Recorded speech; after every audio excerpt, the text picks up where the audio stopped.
YouTuber Philos71 recently made a comment about me, which I assume was an insult, though I'm not completely sure. He said that I was a day tripper. So here I am then making a bit of a busman's holiday on one of his videos. It's not a vacation location that I've not been to before. I have commented on one of his videos before, but this is one of his latest videos. It's called Hey Atheists You Don't Know. So here's Philos71. When you have allowed yourself to think that God should operate inside this limited little box so that your worldview can continue to make sense, then what I have to say to you is, you don't know what is going on in the real spiritual realm where God actually operates and works. Okay, so include that bit just as a taster. That's the basic premise here, that atheists can't think outside the box and God exists in this realm outside. Okay, let's move on.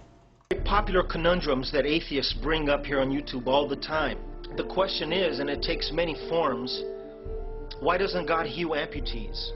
Another form of this question is, why does God allow deformed children to be born? Now here is why it is very, very, very difficult for atheists to understand why God allows such things and why God won't create a physical world according to how the atheist believes this physical world should be. Okay, well, you know, I've made videos before on the subject of suffering and why does God allow suffering in the world. But this is a different question, Philos, and the two examples you give are different examples. The second one is one of those kind of questions. But why doesn't God heal amputees?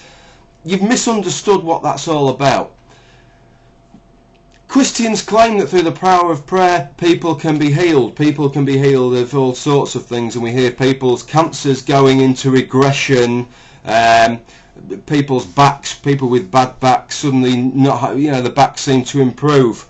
But what never seems to happen is God never seems to actually heal amputees. If God's prepared to cure somebody's cancer, if he's prepared to cure their bad back, if he's prepared to cure these different ailments, why doesn't he heal amputees? It seems that all the things that he is prepared to do are the things that could have happened by naturalistic methods, are the kind of things where it isn't very easy to see that anything has actually happened. You know, maybe that person's back actually wasn't that bad anyway. Maybe it had been cured, maybe it got better of its own accord 2 weeks ago, but they've just been a bit cagey and tentative about trying it out. Maybe it's just the persuasive power of the faith healer that's got them to jump out of their chair. But we never see a new limb growing, do we? That's the point of the why doesn't God heal amputees. What's God got against amputees that he isn't prepared to do the same thing for them? Let's move on. The number one reason is because atheists in the vast majority believe that we human beings are here for one purpose and one purpose only, and that is to be happy, lead a happy, meaningful life. But that is not the main reason, that is not the number one reason why human beings were created. The number one reason is so that we can know and experience God. And in knowing and experience God, a byproduct of this is having... See, so the real reason that we are here is to know and experience God. God sat there and thought, yes, I think I'll create something so he can know and experience me.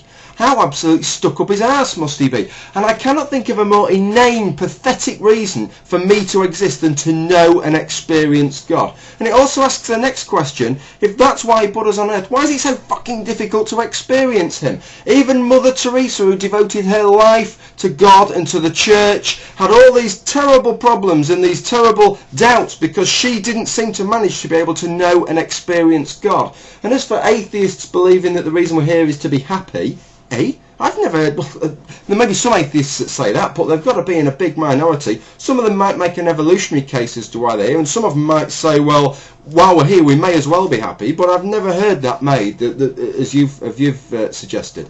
Let's move on again. Let's go, for example, to Australia, home of an increasingly popular young man named Nick Vujicic.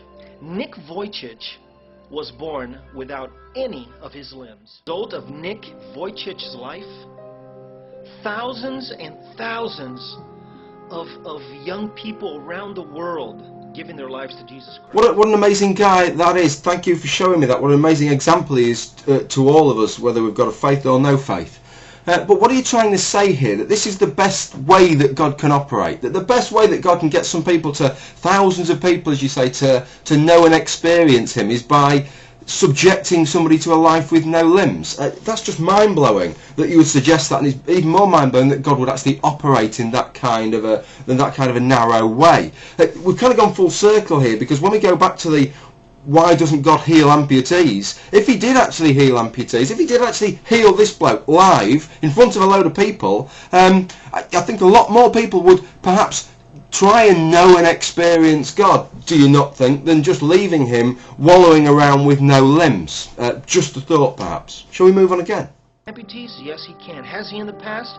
Yes, he has. The more extraordinary the claim, the more extraordinary the evidence needs to be. That's a pretty extraordinary and bold claim that God has healed amputees, that he has got people to regenerate whole limbs. I'd really love you to furnish me with your evidence for that one. While this family died, and inside a tiny little atheistic box say, aha, see, there's no God. If there were a God, he'd be evil in allowing this to happen. But atheist, if that's what you're thinking, you don't know what God was really doing. The family, straight to heaven. The girl is being comforted, even though it's very difficult, by the Holy Spirit. But things are happening in the outside, in the behind the scenes, where people have been giving their lives to Christ, and God was then glorified because of that.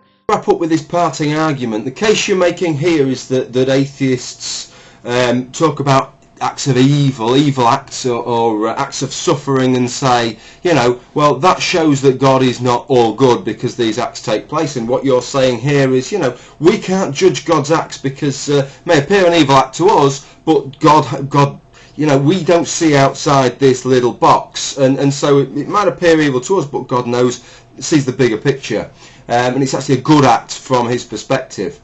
But doesn't that apply both ways, you know? Let me make a hypothesis to you that God exists, right, but he is absolutely evil.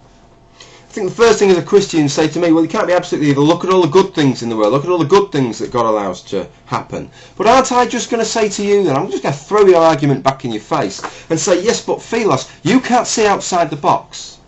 They may appear to be good acts to you, but in God's eyes, they're truly evil. You see, Christians do this all the time. They highlight good acts and show that those are acts of that's evidence of God's goodness, of God's good nature, of his benevolence.